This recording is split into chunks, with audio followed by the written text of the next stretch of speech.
যখন তোমার সময় এসে যাবে তখন উনি নিজে এসে তোমাকে এই কষ্টের থেকে বার করবে। আর এটা একদম সত্যি। অনেকজন দেখবে এই কথাটা বলে যে যতক্ষণ না উনি তোমাকে ডাকছেন তুমি তার দর্শন করতে পারবে না।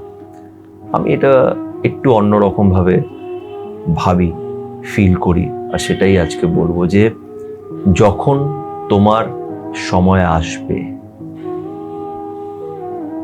যখন তুমি সত্যি ওনাকে নিজের পাশে ফিল করতে পারবে, যখন সত্যি তোমার ওনার সাথে কানেকশন হওয়ার সময় হয়ে যাবে, উনি তোমাকে অদ্ভুতভাবে নিজের কাছে নিয়ে আসবে। তোমাকে কোনো প্ল্যানও করতে হবে না। অনেকজন প্ল্যান করে তো যে আমি কেদারনাথ যাব, আমি জগন্নাথ ধাম যাব, প্ল্যান করে অনেক সময় যেতে পারে না, তখন ভাবে যে হয়তো আমার কপালে এখন নেই বা ভগবান আমাকে চাইছে না। আমি এটা বিশ্বাস করি। তুমি যখন যেই মন্দিরে যেতে চাও যেতে পারো। আমি নিজে অনেকবার গেছি এদিক ওদিক অনেক মন্দিরে, কিন্তু আমার তখন ওই সময়টা আসে, তাই জন্য আমার কোনো ফিলিংস ছিল না। আর যখন ফিলিংসটা সত্যি এসছে তখন আমি প্ল্যান করে ওখানে আর যাইনি। আমার এই যে পিছনে বসে আছেন জগন্নাথ, এনার সাথে আমার দেখাটা খুব অদ্ভুত ভাবে।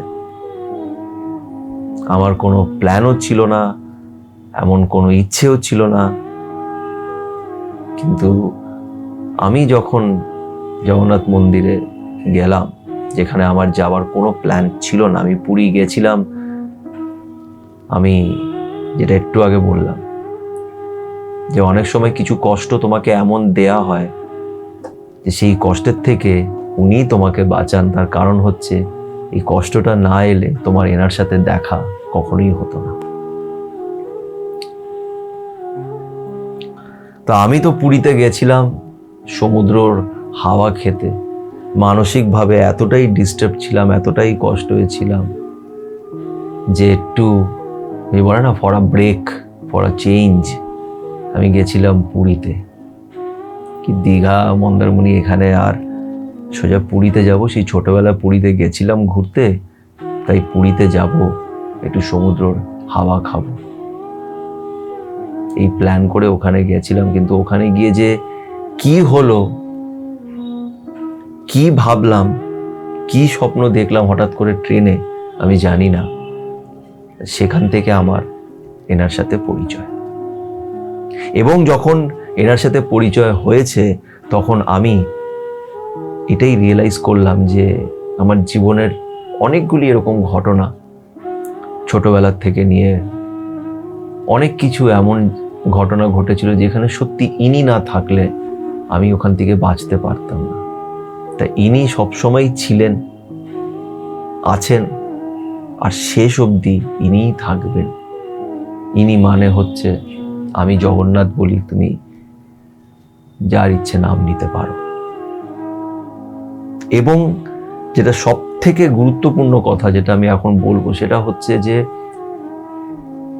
ঈশ্বর কোথায় আছেন? ঈশ্বর মানুষের ভেতরেই আছেন।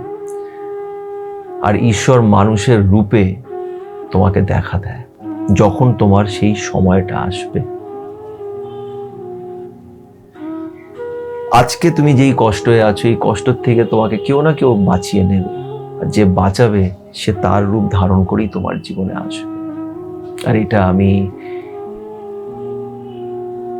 অনেক জোর গলায় বলছি যে তার উপরে বিশ্বাস রাখো, উনি কারোর না কারোর রূপ ধারণ করে তোমাকে দেখা দেবে। এটা হবেই, আর তোমার জীবন পাল্টে যাবে। কিছু কষ্ট আমাদের জীবন সম্পূর্ণ পাল্টে দেয় ইন এ পজিটিভ ওয়ে। তাই আমি এখন নিজেকেও বলি, আর যারা আমার চেনা পরিচিত তাদেরও আমি সবসময় এটাই বলার চেষ্টা করি যে ভয়ের কোনো কারণ নেই। নিজেকেও বলি, তাদেরও বলি যে ভয়ের কোনো কারণ নেই। তোমার যদি তার উপরে বিশ্বাসটা থাকে, তুমি যদি তাকে দেখে থাকো, নিজের জীবনে তাকে যদি অনুভব করে থাকো, তোমার ভয়ের কোনো কারণ নেই। উনি সব সামলে নেবেন। তোমাকে শুধু তোমার কর্মটা করে যেতে হবে। একদম ফ্রি মাইন্ড হয়ে শুধু নিজের কর্মটা করে যাও আর বলো জয় জগন্নাথ। আশা করছি আজকের ভিডিওটি তোমাদের ভালো লেগে থাকবে। তোমাদের কি মতামত, আর এই রথে তোমরা কি করলে, কি করছো, কি প্ল্যানস, আমাকে অবশ্যই কমেন্ট করে জানিও। সবার এই সময়টা খুব ভালো কাটুক। জগন্নাথ দেব সবাইকে আশীর্বাদ করুক। সবাই ভালো থেকো।